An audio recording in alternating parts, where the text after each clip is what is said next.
Muy bien. Bien, antes de iniciar con el tema que me corresponde, pues quiero presentarme. Soy Teresita Villaseñor Cabrera, profesor investigador del Departamento de Neurociencias de la Universidad de Guadalajara. También coordino la maestría en Neuropsicología, reconocida por el Padrón de Excelencia de CONACYT,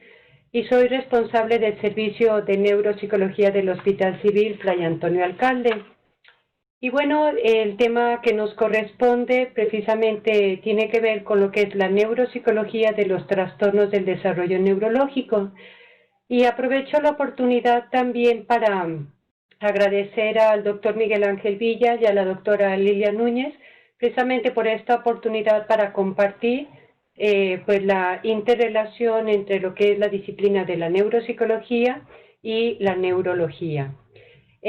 Pues como podemos ver, o sea, quiero empezar con también con esta frase,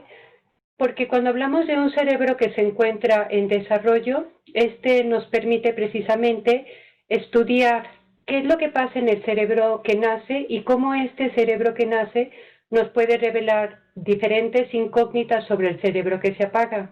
Es decir, aquel cerebro que presenta deterioro en la última etapa de la vida. Si nosotros entendemos también qué es lo que pasa en la última etapa de la vida, esto nos permitirá también, de alguna manera en retrospectiva, entender qué es lo que pasa con el cerebro que nace y que está en desarrollo. Este es el contenido de la charla y como podemos ver, pues hablaremos muy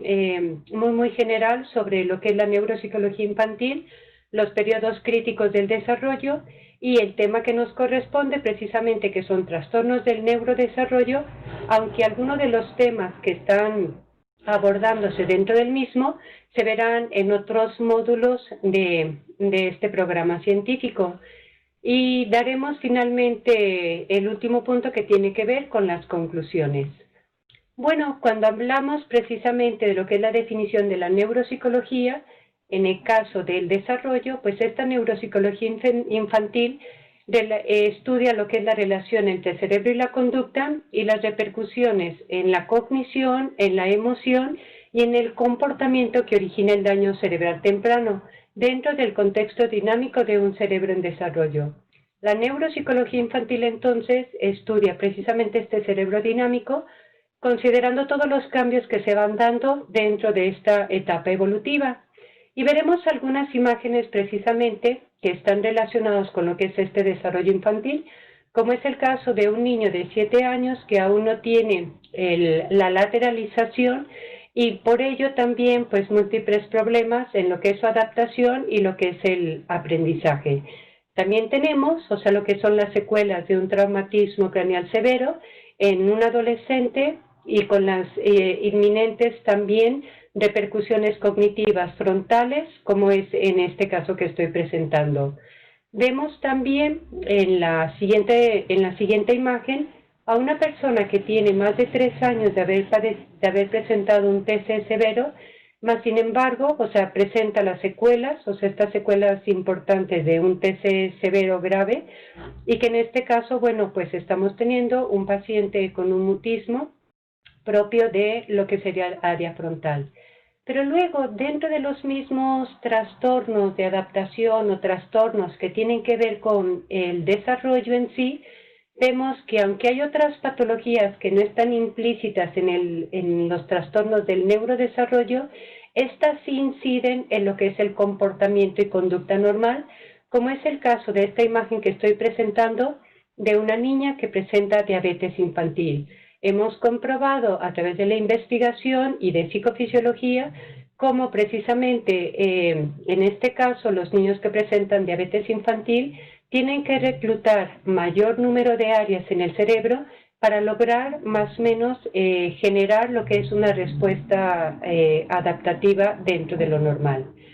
Pero luego también tenemos en la imagen que estamos insertando, pues aquel trastorno en el neurodesarrollo o en el desarrollo como tal,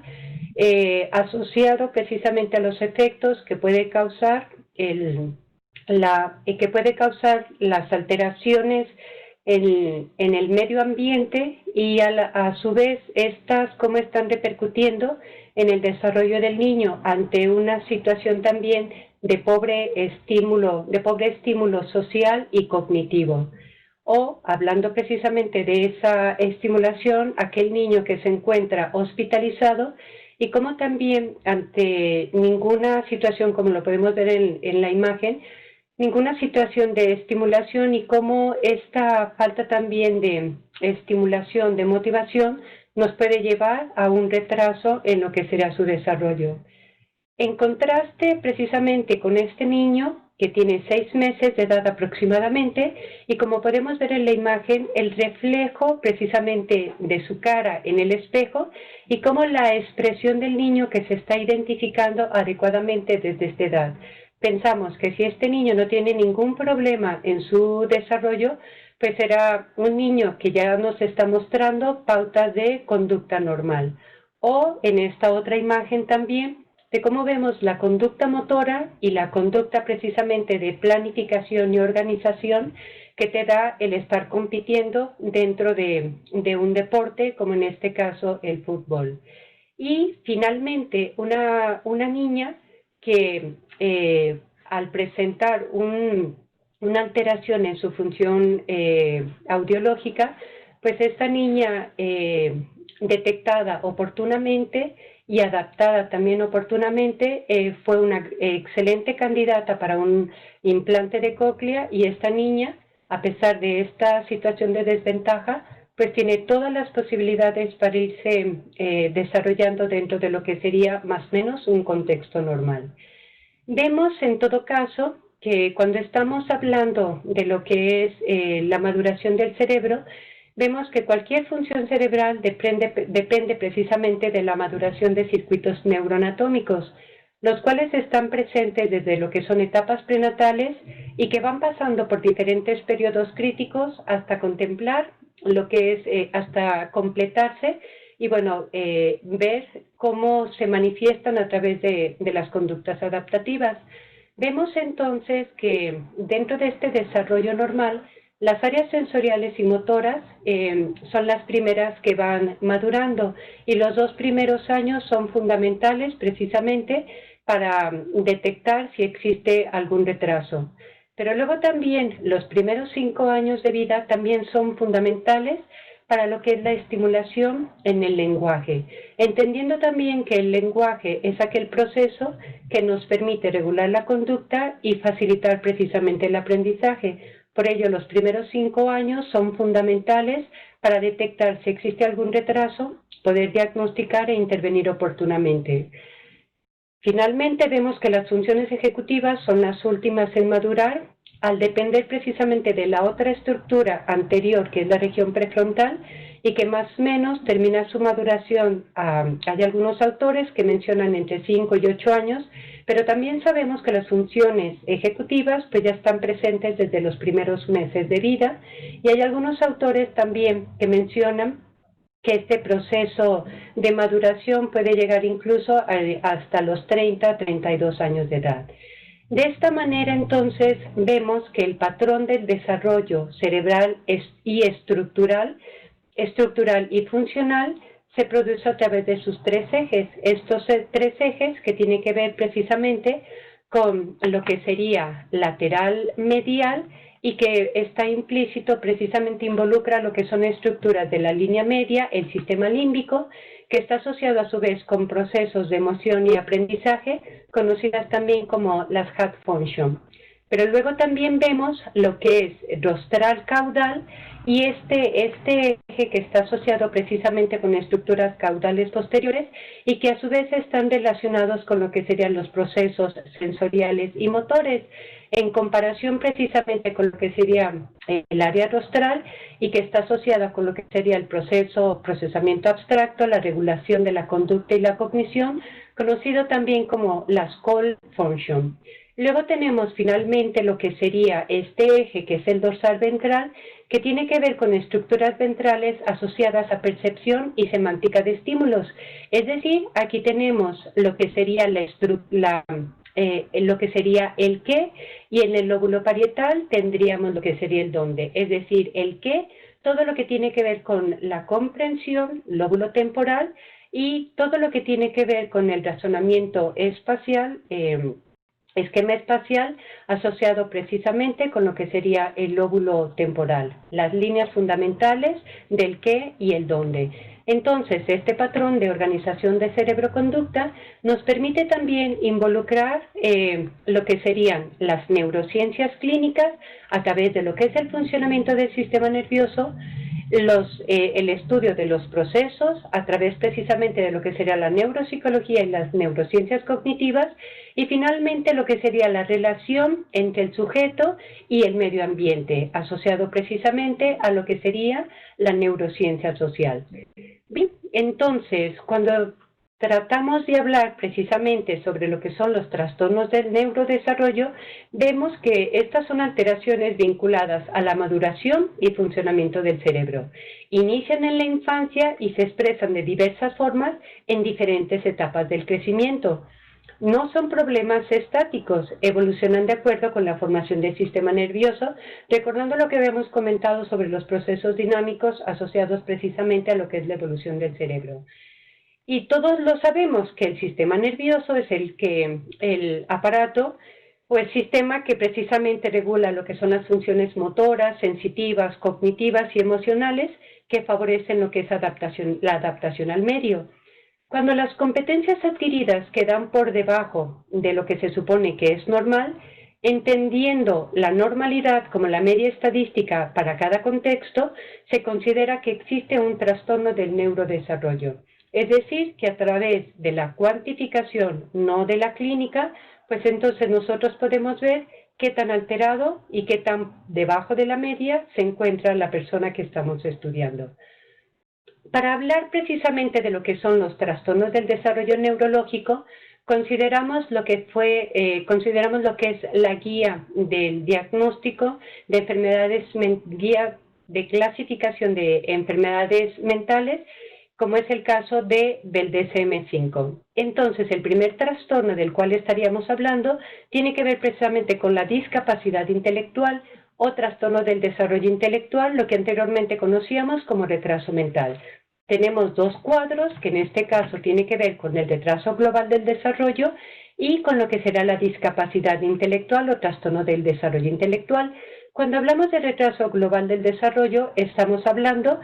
de aquel retraso que detectamos antes de los 5 años de edad y que de alguna manera nos está marcando la pauta para aquel niño que va retrasado en los hitos del desarrollo correspondientes a la edad que le toca. Mientras que en el caso de la discapacidad intelectual estamos haciendo el diagnóstico a partir de pruebas o a partir de mediciones de puntuaciones. Y en este caso, pues de acuerdo también a la nomenclatura del DSM-5, vemos que esta puede variar entre leve, moderado, grave y profundo a partir de la clínica. Y a partir precisamente de la medición, pues entonces tenemos aquí precisamente las puntuaciones asociadas con los límites del cociente intelectual. Es importante establecer precisamente este grado de severidad porque ello nos permitirá hablar precisamente de cuando estamos ante personas que puedan ser entrenables, y por ello es también la importancia de ver cuáles son las áreas fuertes y cuáles son las áreas débiles, no solo para el diagnóstico, sino también para lo que será la intervención. El siguiente trastorno del desarrollo neurológico, que es fundamental, corresponde precisamente a los trastornos de la comunicación.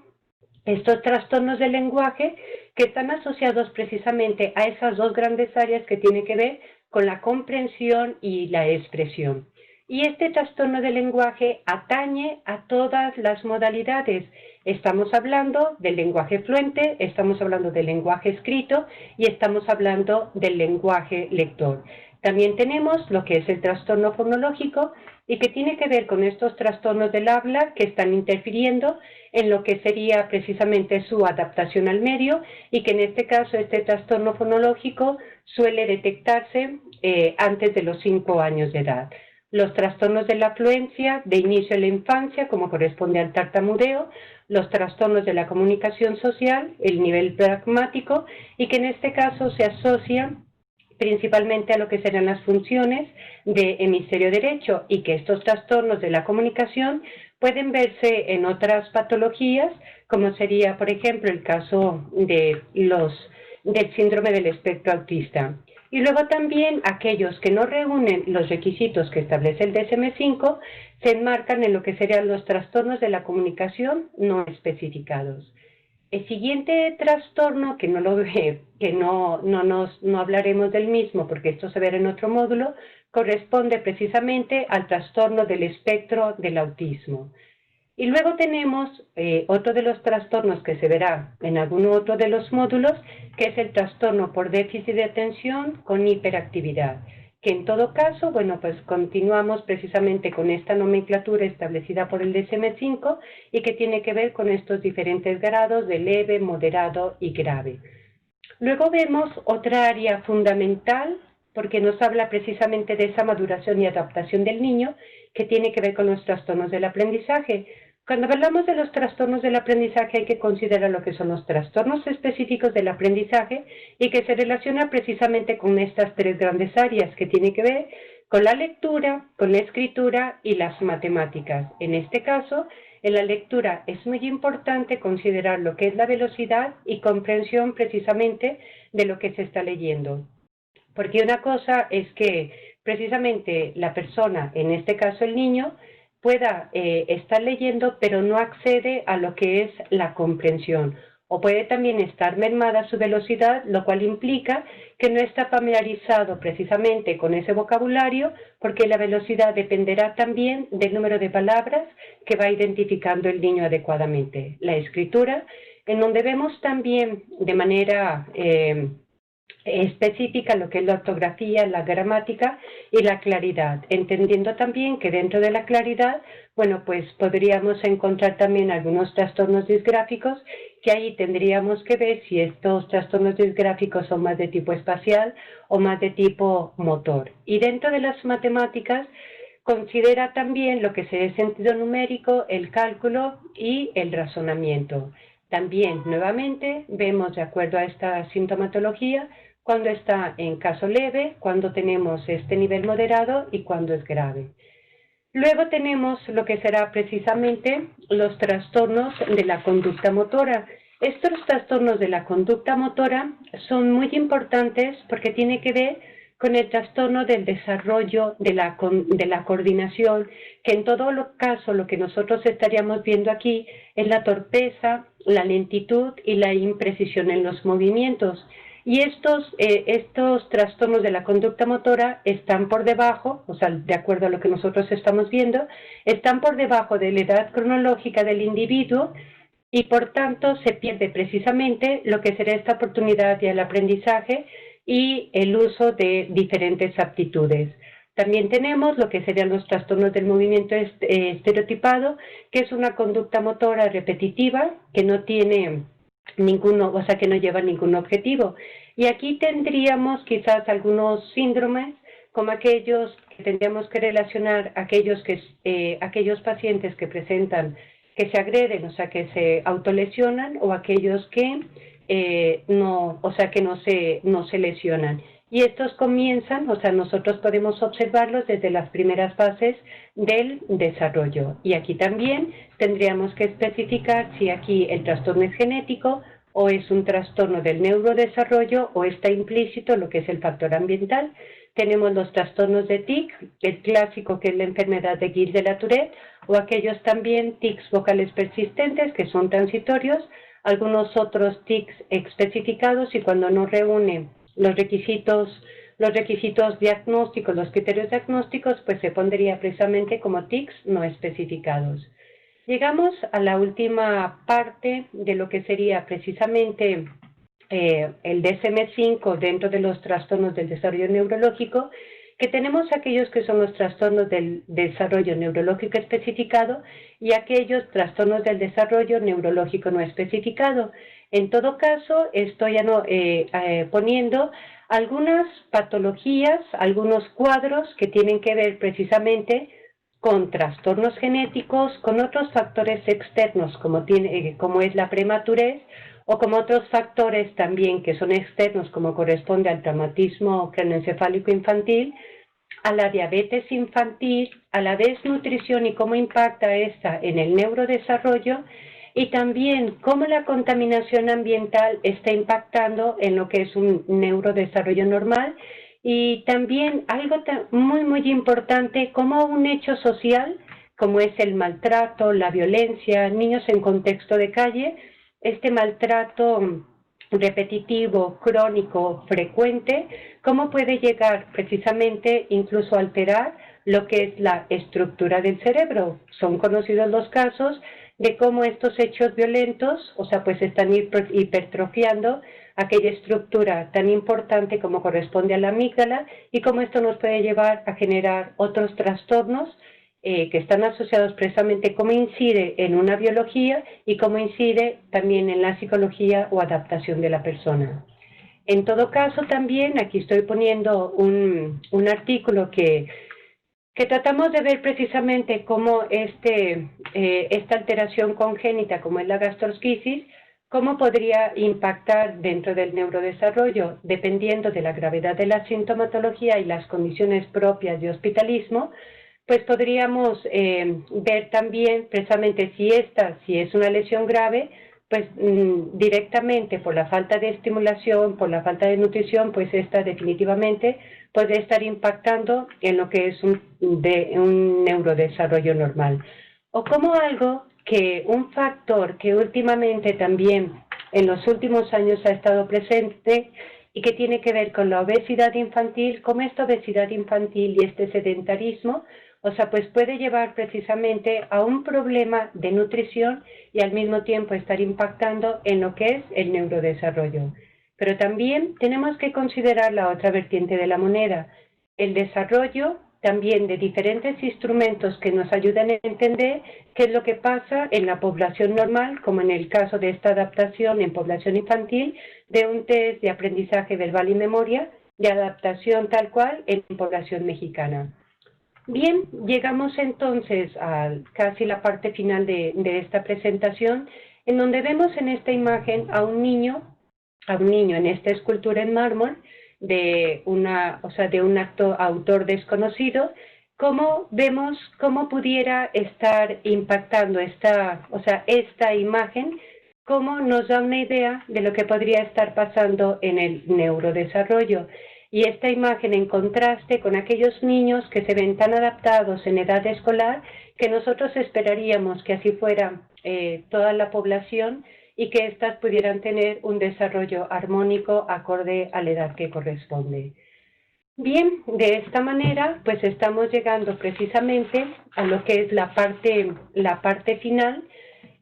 con algunas conclusiones de acuerdo precisamente a lo que llevamos planteado, que en este caso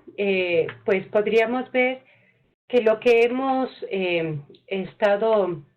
reflexionando es a partir precisamente de lo que es el cerebro en desarrollo y cómo este cerebro en desarrollo es vulnerable a diferentes factores, tanto ambientales, físicos, psicológicos, biológicos, y dependiendo de la edad, estos hitos del desarrollo o estos periodos críticos nos pueden llevar precisamente a un trastorno mucho mayor si no detectamos oportunamente qué es lo que está pasando con el niño que estamos atendiendo. También hemos visto, a partir de lo que hemos estado presentando, esta interrelación de diferentes disciplinas relacionadas con las neurociencias, tanto las neurociencias básicas, las neurociencias clínicas y aplicadas, precisamente para ofrecer un mejor diagnóstico y tratamiento a esta población,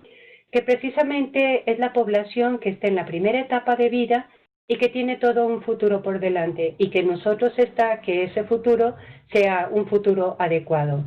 Pero luego también estamos viendo algo muy importante, algo que no veíamos aproximadamente hace unos 15 o 20 años, y que tiene que ver precisamente con esta evolución del medio ambiente y que entonces tenemos factores emergentes que están interfiriendo en el neurodesarrollo, como lo comentaba anteriormente, lo que es el caso de la obesidad infantil, lo que es el sedentarismo, lo que es el uso excesivo de lo que son las redes, los aparatos, y que en todo caso nos lleva precisamente a que ese cerebro que debiéramos motivar a los niños que están en desarrollo, que no perdieran esa curiosidad, que no perdieran esa motivación y que siguieran precisamente con esa curiosidad incursionando en lo que serían diferentes oportunidades para ir desarrollando mejor lo que será su cerebro. Y termino con la frase con la que empecé, que tiene que ver precisamente con la oportunidad que nos da el estudio del cerebro que nace para revelar las incógnitas sobre el cerebro que se apaga. Esta forma parte precisamente de la generación pasada, en donde, bueno, pues se dieron grandes proyectos que están todos relacionados, como ustedes los pueden ver aquí debajo, están relacionados precisamente con lo que es el estudio en neurodesarrollo, tanto con población normal como con población que presenta algunas alteraciones. Esta es una imagen de la generación actual con varios de los profesores que nos permite también considerar lo que son las áreas de oportunidad, además de formar estudiantes, formar profesionales en neuropsicología, de incidir en lo que será precisamente algunas líneas de investigación que nos permitan dar una mejor orientación y tratamiento en esta población infantil, en esta población que presentará en algún momento de su vida alguna alteración, ya sea en su neurodesarrollo o alguna otra alteración que posiblemente incidirá también en lo que es su adaptación. Muchas gracias por su atención.